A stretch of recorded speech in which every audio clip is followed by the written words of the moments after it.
It's the news of the week with your anchorman, Dennis Miller.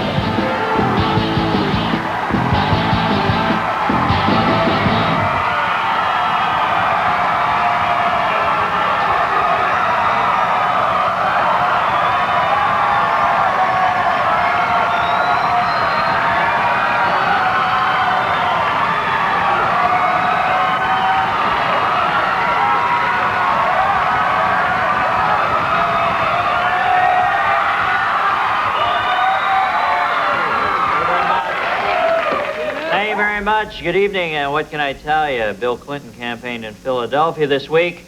Here, a youngster tells reporters how many dollars Clinton gave him to sit on his lap.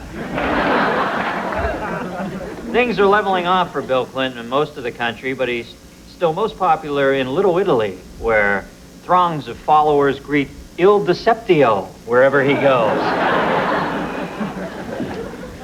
This guy's like a brother to me, and not just because he gets laid a lot.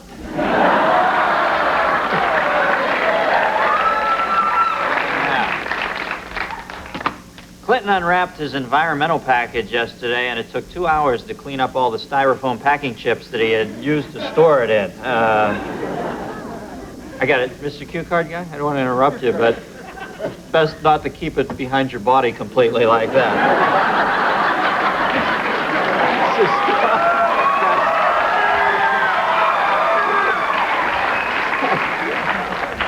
The guy's guarding the Pope.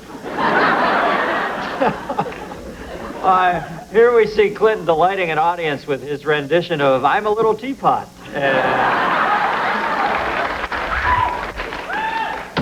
Democratic candidate Jerry Brown, frustrated that he's not getting his platform across to the voters, is taking his message directly to automobiles.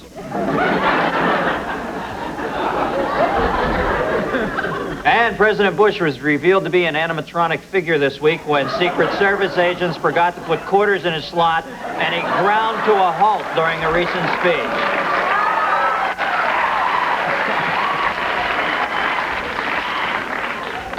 Remember, kids, you have to be this tall to ride on the demagogues of the Caribbean. At the White House this week, George Bush displayed what no one in this country will ever get, a handout. And here we see Bush solemnly confiding intimacies of his presidency to his most trusted personal counsel, the ghost of Fred Mertz.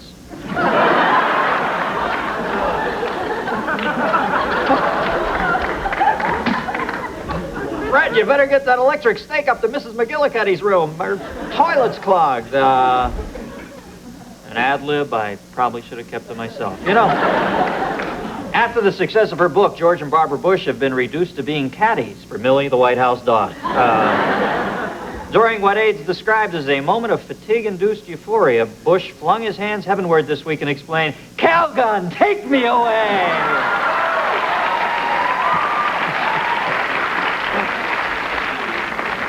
George Bush has decided to keep Quayle on the ticket in 1992, although he did meet with some potential candidates over the weekend. A recent Senate session proved so interminably boring last week that an unidentified onlooker knocked himself unconscious rather than endure another speech by Orrin Hatch. After a week full of dissension and threats of resignations from his Congress, Boris Yeltsin found himself back in charge this week. Here we see the Russian president as it dawns on him that he's been given the stinky microphone.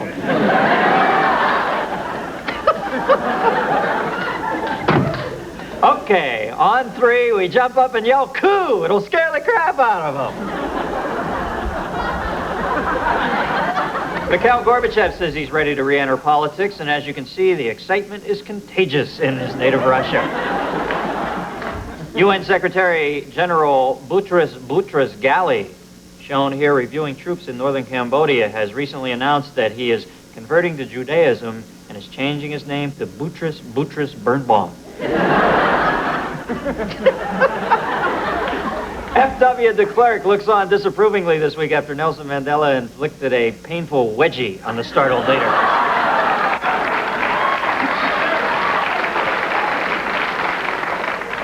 China's first McDonald's opened in Beijing yesterday, and after just 5 minutes already, billions and billions had been served.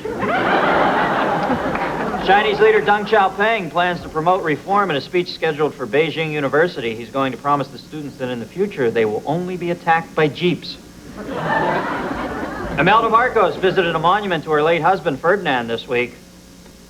Look at that beautiful stone carving. Notice the fine detail right around the dicky area. In Jerusalem, Israeli police had their hands full Wednesday with protester El Rodney Al-King. And we can store more facts than ever before. We know more than ever before. But does it help a man choose a haircut or shirt or keep him from buttoning it all the way up to the top and wearing pens in his pocket? No, it doesn't. Marion Barry was released from federal prison yesterday just in time to get on the ticket as Bill Clinton's running mate. And megastar Michael Jackson's new In the Closet video stars supermodel Naomi Campbell. Who do you think Michael's going to look like a year from now, huh?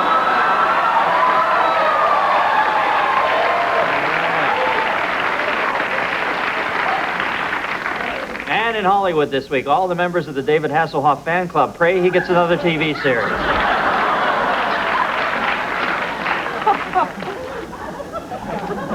Yeah, I hear Dave's new album just went cobalt in Micronesia.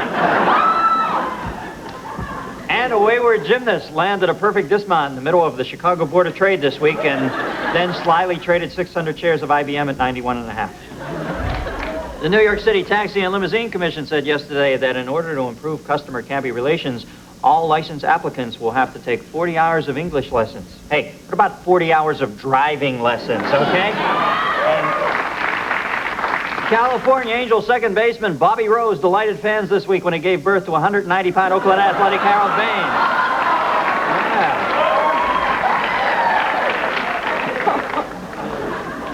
I'm thinking he had an epidural, huh? On a sad note, tragedy struck table tennis champion Jorgen Persson when in a heated match his eye popped across the table and was smashed back at him for a winner. My eye! You're good!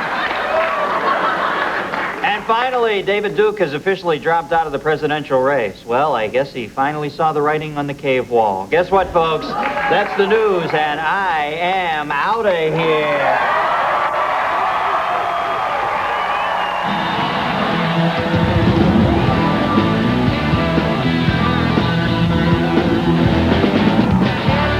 From Los Angeles, live on tape, it's the Dennis Miller Show. Tonight, Lou Diamond Phillips, Meg Tilly, musical guest Michelle Shock, and her special guest Pop Staples, comedian Colin Quinn.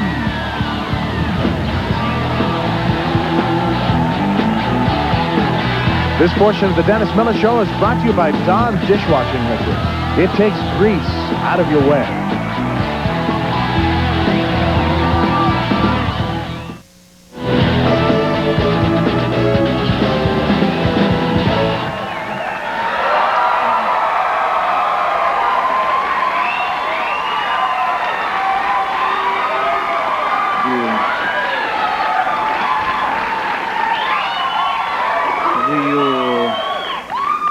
Do you find me pretty, American GI? All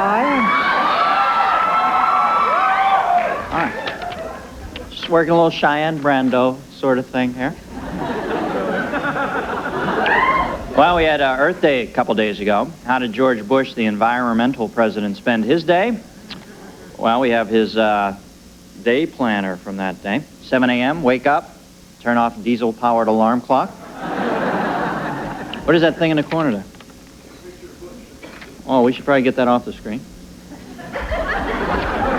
there any way to take that off? No, there it was. I literally had to move it with my hand. 7:15, realize my name is Bush. Bush, a homonym for plant. Plant comes from Earth. I can use this. 7:30 a.m., breakfast, use plastic plates, throw away. 8:30 a.m., brush teeth, rinse from styrofoam cup, throw away.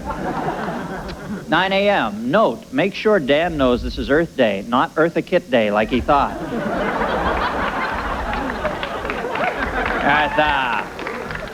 Eartha Kitt, to my way of thinking, maybe I'm way out on a limb, the definitive Catwoman.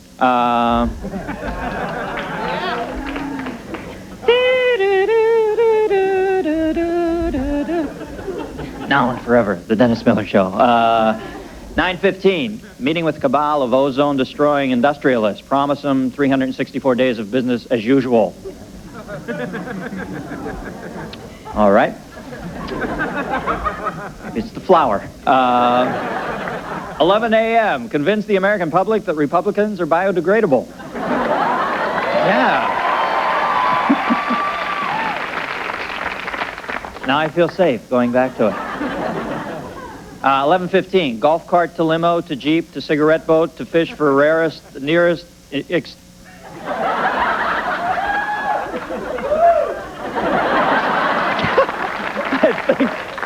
I think I had screwed up my karma with those little Mothra women, and they were jinxing me. 1 p.m., catch a couple of big ones right by the intake valve at the nuclear power plant. 3 p.m., stop at store for snacks. Cheese spread in a can, beer in a can, crackers, plastic will be fine, ma'am. 5 p.m., host the Smash the Old Refrigerator contest on the White House lawn. And 7 p.m., dinner, spotted owl fillets. Yeah, so that's a day. The environmental president.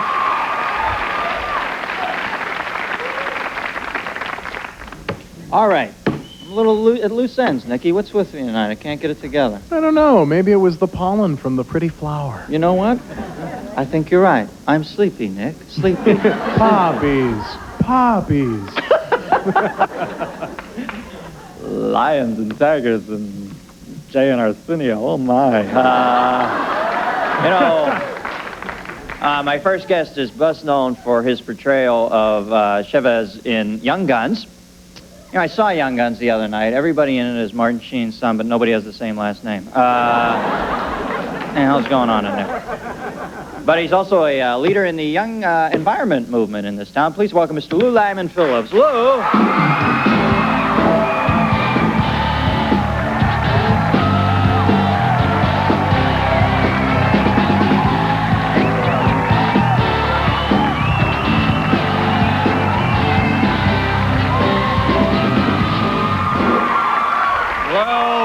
You know, and I have to say that your hairdresser backstage tried to give me your due. Yeah. But you number one, Joe. I went the flower.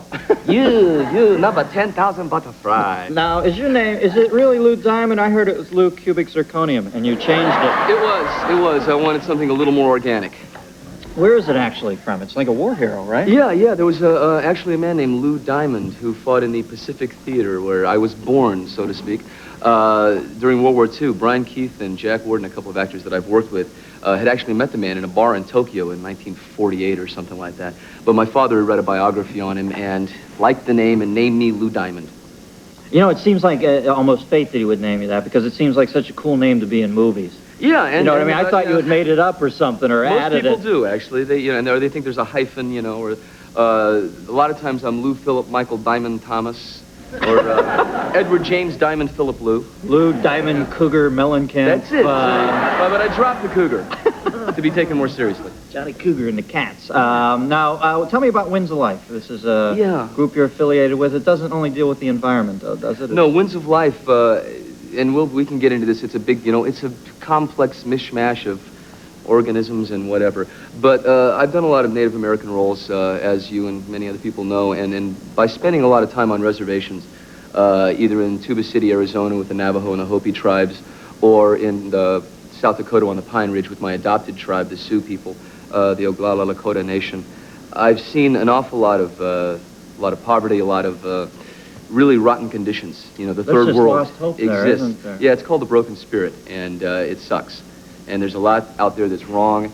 And a lot of that is tied up with the environment because Native American religion is very, very tied up with respect for the earth, with harmony with nature. And all the things that we're doing today, recycling and putting things back and caring for the earth are things that the Native Americans, the world around, have been doing for centuries. Mm-hmm. And, we're just finally getting the idea, folks. So the Winds of Life has started.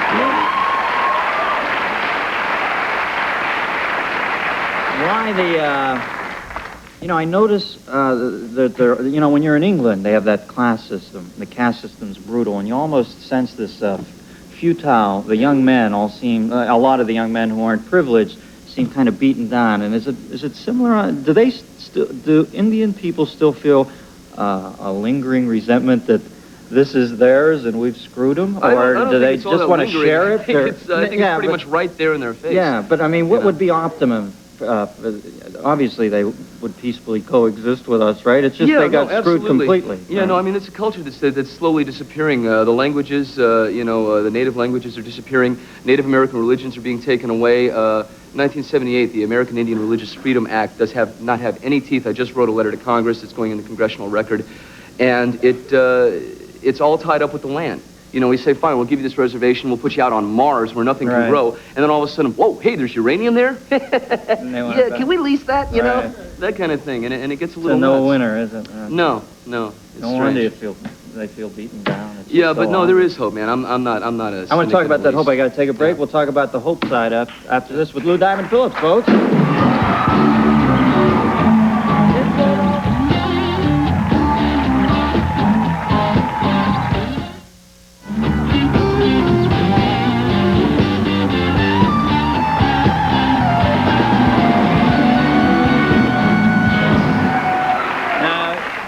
You know what I want to talk about real quickly, and I guess this would lead to the hope we were discussing earlier, is that when it first came up about the Redskins and the Braves, and I thought to myself, really, is this and then I really thought about it, and the first time I heard an Indian person say, yeah, it hurts my feelings, it kind of crystallizes that this just shouldn't be, right? It obviously, the people in... I think people just need to think twice. I personally think, there's a lot of overboard stuff, these days. A lot of people can jump on the bandwagon, and they can get a little carried away. But, I think we should just think twice. And, well, what do you think? What's your call on that one, flat out? Should they change those names? No, I don't think they should change those names. I do not. You don't find it offensive? No, I don't. Neither do a lot of people that I know. I mean, it's a matter of fine. You can do that, but let's get some equal time. I think that's the big thing here.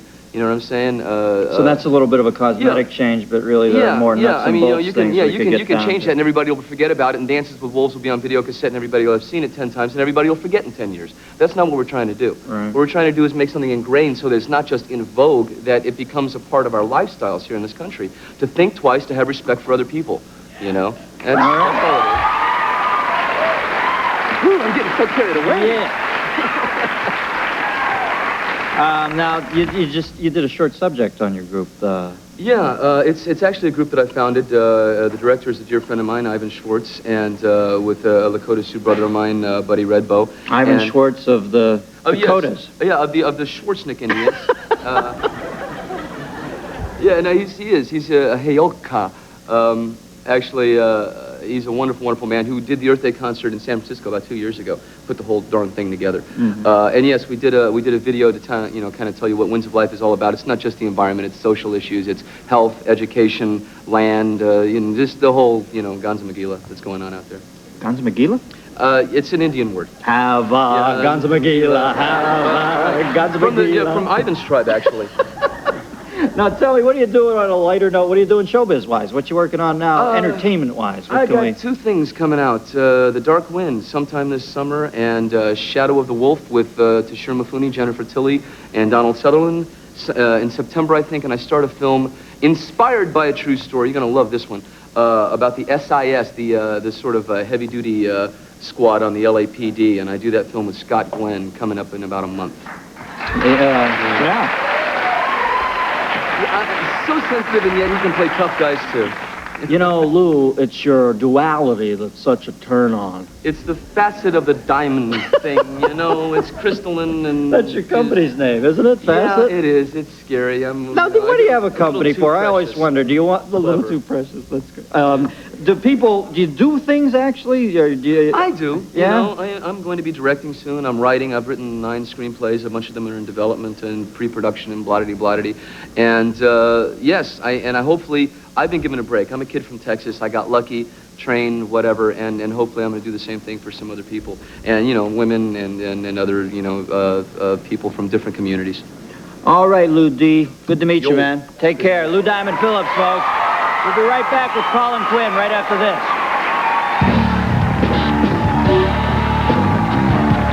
This portion of the Dennis Miller Show is brought to you by Bud Light. Everything else is just a light.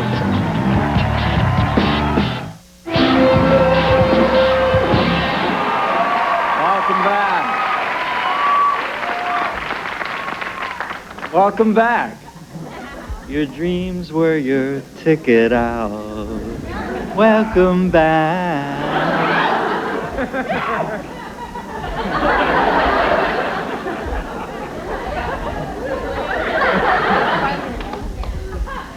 I feel like a little minx from Fern Gully.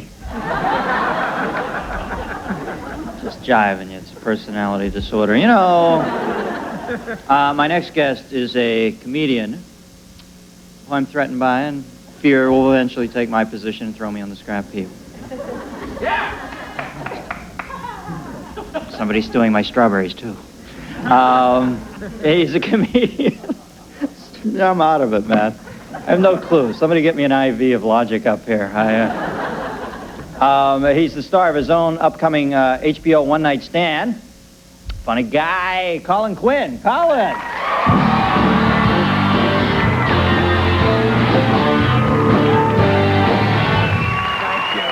Thank you, folks.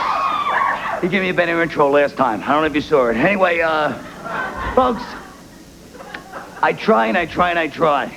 And I just don't know. I was watching the demonstration. You know, they had this big execution of Robert Alton Harris the other day.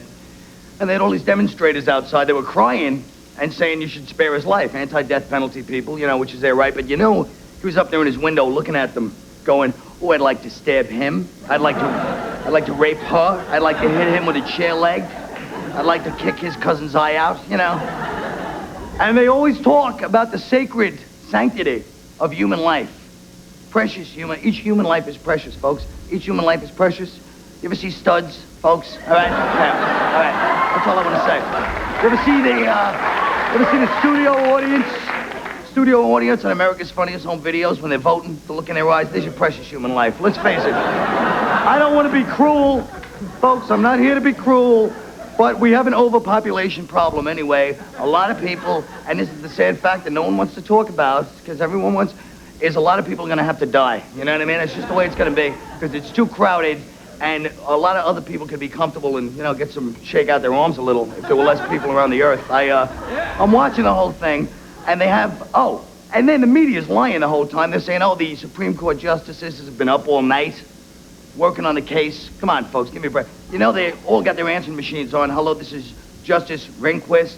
I'm not available to come to the phone right now. If this is about the execution, kill him. Other business, you can reach me after 8 in the morning. You know, folks, no, that's all right. Thank you.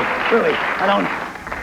So I'm watching, and if you're anti-death penalty, that's good too. They have an organization you could join. They had a big, like an infomercial, whatever it is. You know, they had the thing to join it. And they had this celebrity host speaker, and the celebrity, bear in mind, for AIDS, they have Liz Taylor, okay? For Amnesty International, you too, right? All these causes, they have all these, you know, the rainforest sting. You know who the anti-death penalty guy was? Mike Farrell, folks, all right? Mike Farrell, yeah. All right, the guy BJ from MASH, all right? That's who they had. And I have nothing against Mike Farrell. First of all, he just doesn't seem like he has that kind of charisma to carry a cause, exactly. You know, I mean, he seems like a nice guy. He's like Mike Farrell. He's like when you're in high school, you see Mike in the hall, you're like, hey, Mike, how you doing? And Mike, you know, hey, Mike, you know. And your friend goes, who's that? I don't know, some guy, Mike. He's been in my class in 2nd grade. We never really hung out. You know, Mike, he's a good guy. But he's a mediocre, kind of a tepid guy. I mean, nothing against the guy, but he's just one of those guys. But we love that. That's what we have for all these presidents, Reagan. He's not the tough guy, you know what I mean? He's not like this wild. When he was in Hollywood, he was like the guy Sinatra sent out for a sausage and pepper pie, you know. Even Peter Lawford probably used to get him to do, you know. And George Bush, this guy, and Bill Clinton. Everybody makes out Bill Clinton to be a wild man. Clinton's just like Bill Clinton, you know. He's the guy when your friends weren't in the schoolyard and you came around to hang out, you'd hang out with Bill for like an hour. You didn't have to split, you know. He just doesn't have it. He always had his $2 for the beer at the party. Hey, Bill, you got your $2? Yeah, here, you know. He's nobody. He's nothing. You know, he's like, no, folks. And even the whole thing, they say, well, he had all those affairs. He had one affair with some sad little girl from Little Rock who wanted to, you know, meet some guy that was on TV to get her out of the J.C. Penney's into Neiman Marcus at the mall, you know. It's sad. And we need people to shake things up a little around here. That's why I love my new hero is the guy that smashed Reagan's glass trophy last week. The guy, this guy's the best. He comes out, Reagan's, you know, droning on about, Americans are resilient. Yeah, how much are we going to fall for that one? How many more years? So we're resilient, thanks. You know, the guy just smashes the trophy like Jack Lemmon and Mr. Roberts. Captain, I smashed your trophy. Now what's this crap about nuclear weapons, all right? I'll tell you, I liked him, and the Secret Service guys got fired, of course, because that was like the Dallas Police Department reunion from '63 to where you let that guy in. How could you let this guy? He was obviously not a staunch Republican, you know what I mean? God, he's like the guy, and they beat him up, which he's not a violent guy. The last time that guy got mad was like when he felt Phil Lesch's bass was up too high in the mix on Working Man's Dead. All right, folks? A little Grateful Dead joke, Miller. All right, that's it. I'm right. Oh, do I have time? This always happens every time I'm on. 15. No, I can't do it, folks. 15. All right, hold on. All right, here it is, folks. Here's what I wanted to say, which is, don't get me wrong, I like the country. I have no problem. I hate when people criticize us. Everybody's saying we're lazy now. Folks, we came here 200 years ago. In that time, we built factories, we built malls, nuclear power plants. We've destroyed the country, folks. We're not lazy. We're done. There's nothing left to do. It's all over. Thank you.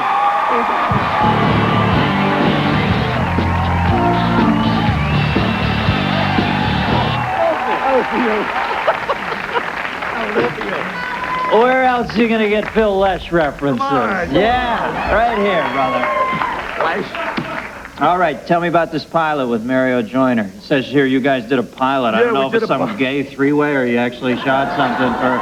That hurts. And about a fellow Pittsburgh native like Mario Joyner. That's what hurts. Oh, no, we did a pilot, a comedy thing. I spent the whole time holding up Joyner, you know, like I do. And, Mario's kind of a cool actor, though. He's got that... What was that thing with the Subway Kids? I don't know. I didn't see it because it didn't concern me. Oh, okay. No, but he's a good friend. As long as you're comrade. He's my closest friend, and he's going to watch this and go, all right, thanks for seeing my movie. And I always lie to him, too. I can't believe you said that. Every time I see him, he's like hanging with the homeboys. And I'm like, yeah, that was a great scene. You know, trying to lie. Now he knows. And I understand you're doing something with Scorsese and De Niro now? I asked him to write that on the card because I wanted to see how it would sound on TV. I never met either one of them. Yeah, thank you. Hey, Marty. That sounded cool, though, isn't it? Yeah. Did you believe it at all? Or? It sounded downright surrealistic. Now, you quit smoking? No, I didn't quit smoking. Jeez, what is the bad data here? Well, I spent the last year trying to quit smoking. I went to like a hypnotist and a, nutritionist and a holistic healer and an herbalist. And Max Maven? I didn't quit. That's right up with Phil. They all started smoking. Was actually where I was going to go. Where I was going to go with that. So that's where we leave it. All right, Paul. Good to see you again, Thanks, man. Doug. Colin Quinn, folks. Thanks. We'll be right back.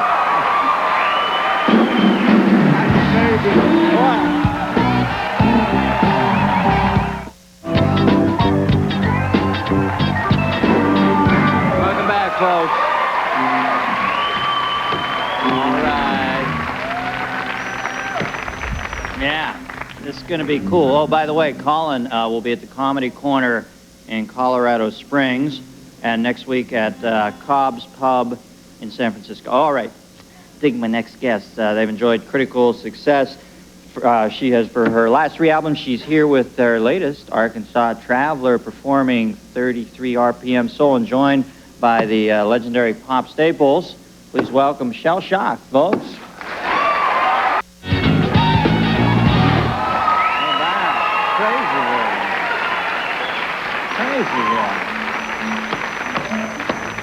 Crazy here tonight, man. It's like Very funky.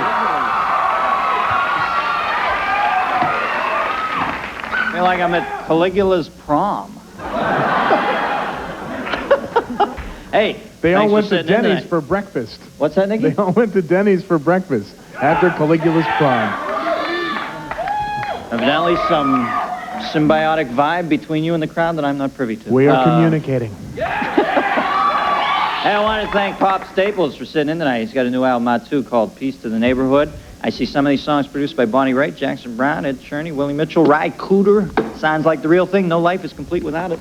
All right, please join us next week. My guests will include Jeff Goldblum, The Fly, Be Afraid, Be Very Afraid. Who does that? Cesario. Did you ever hear Cesario do that? Here's the 3-2. Yeah, they always have the baseball announcer who has to read the movie copy. And he said, that's Jeff Goldblum as The Fly. Be afraid. Be very afraid. 3-2 pitch to Maldonado. Jeff. That's my friend Jeffrey Cesario's best man at my wedding. Great bit. All right, maybe I should let him come on and do it then. Whack. Okay. We also have Charles Grodin and Victoria Jackson, and yes, that really is her voice, and Teenage Fan Club, and yes, that really is Victoria's voice in there, too. Okay, all right, what's next here? Oh, it's Friday, Nick, so what does that mean? Tom Baumgartner? Yeah, well, that's right. More submissions from our happy-go-lucky jokester. Jokes from Tom Baumgartner. From Tom, jokes from Tom, jokes from Tom. Tom Baumgartner sending us jokes today. I didn't write any jokes this week, Dennis. Oh, yeah. No, maybe it's the earthquake, the broiling heat, rancid air. I can't shave, I can't eat. I'm on the edge, Dennis. Oh, yeah. And let's face it, I'm over 40 in a town that worships youth. I don't even have my own face. I might as well be on the radio. Oh, no. Jokes from Tom, jokes from Tom. Tom Baumgartner sending us jokes today. Wow, yeah. Wow. Woo. That turned into a Dali lithograph. Okay, our next guest won an Academy Award nomination for her work in Agnes of God. Currently, she can be seen in the new release, Leaving Normal. Please welcome Meg Tilly. Folks, Meg.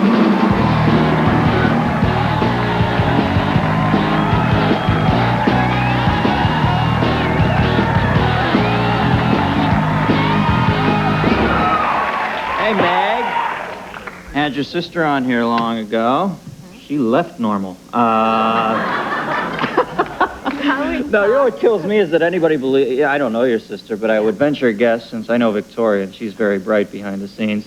Your sister's probably very bright, and that's just the thing she does, right? Yeah, you're right. She's really, really, really smart. I get letters saying, I can't believe that you and her were going at each other like that, and I think, oh, God, it's showbiz. Were you going at each other? We were kind of, we were Harry Thrust sort of thing. Oh, no, my sister, she's really bright. She had her own newspaper column when she was 12. She was paid for it. She's very bright. Some sort of psychotic advice column? Or... Did you guys live together for a while? You ever lived with her? When I first moved to LA, I moved in with her because I was going to be an actress. But it was like a one-room apartment, and the bed fell out of the wall, and yeah, and then I got a job, so then the bed fell out of the wall? Yeah, you know, one of those beds that fall out. Oh, Murphy's bed. Yeah, exactly. Okay. Yeah. So then, we lived together. Mm-hmm. Yes.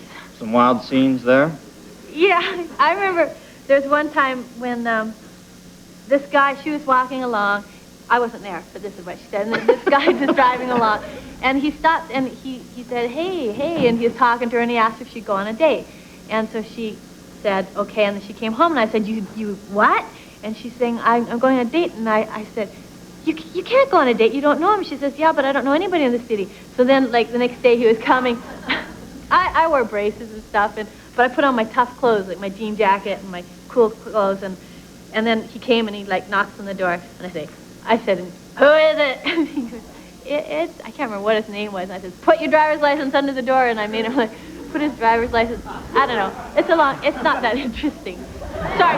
No, and so then I copied down his number. Well, I was worried she's going to get hurt because it's a big city. Sure. So I was copying it all down, and then he, I let her go. I, like, looked through the chain, and he was like this guy with blonde hair and glasses, and he's kind of skinny, and he's standing there looking at me, and I'm saying, I looked at him for a long time, and I said, okay. And then I said, Jenny, some guy's here. And then I brought my pad of paper, and I just followed him out, and he gets in his car, and he's looking over his shoulder, and I copy down the car license. I say, I'm copying down your license plate number. He's like, and then, you know what? Like, Jenny and I had planned this whole thing, right? So in case he was a weirdo. Yeah?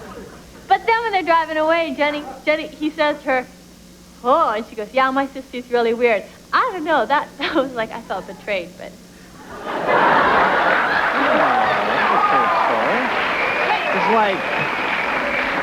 It's like if Kafka had written a Patty Duke episode or something.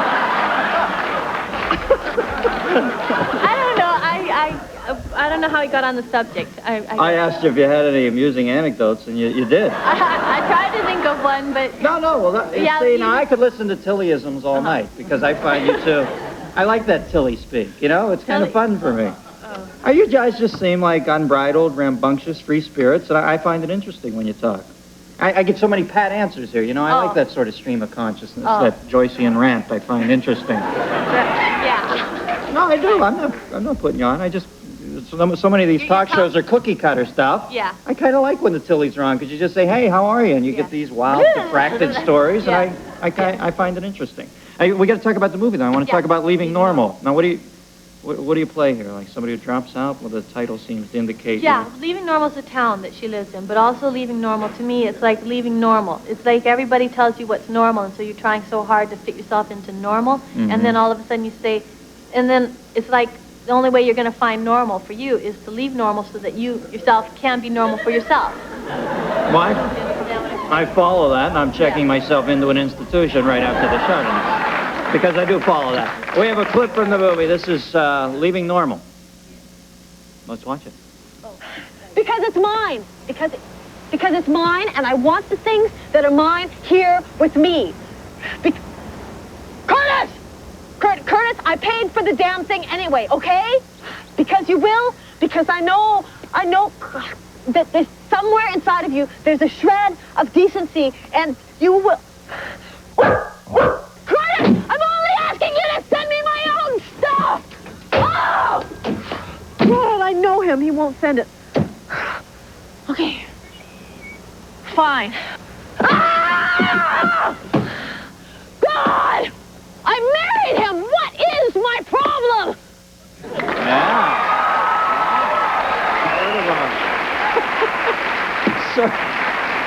Look like sort of a Thelma and Louise Lasser sort of thing, I get that. You know, people have mentioned Thelma and Louise, and I haven't seen the movie, but I guess it's two women on the road. Yeah, I want to see it. I just wanted to avoid having to compare it, because it's Leaving Normal. You live up in Vancouver now. That's where my wife's from. She lives there. She was out in Swansea. You've got a lot of Canadians. Also, one of your producers. Yeah. Well, you probably know all the people who are. Yeah, there's a lot of Canadians. Beautiful place to raise your kids, though, isn't it? Yeah. Boy, it's the most beautiful place on earth, Vancouver. And so why aren't you there? I mean, I'm just curious. No, I wasn't trying to. I was just curious. But, like, well, do you have kids? No. I'm trying to think of a reason.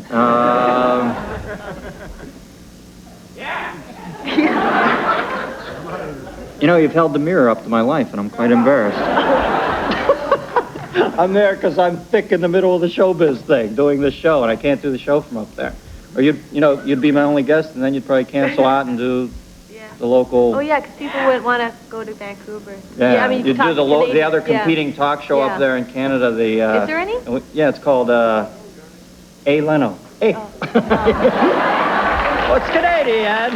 Was all I could come up with. I was in a corner. I had to strike out, crossing the switchblade. Da-da-da-da-da. All right. Thanks for coming on. Meg Tilly. We'll be right back after this.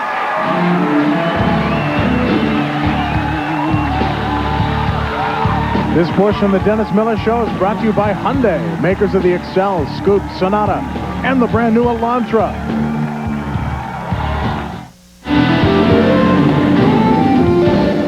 All right, I'd like to thank Lou Diamond Phillips, Meg Tilly, Michelle Shark, Bob Staples, Colin Quinn. Good night, teenagers!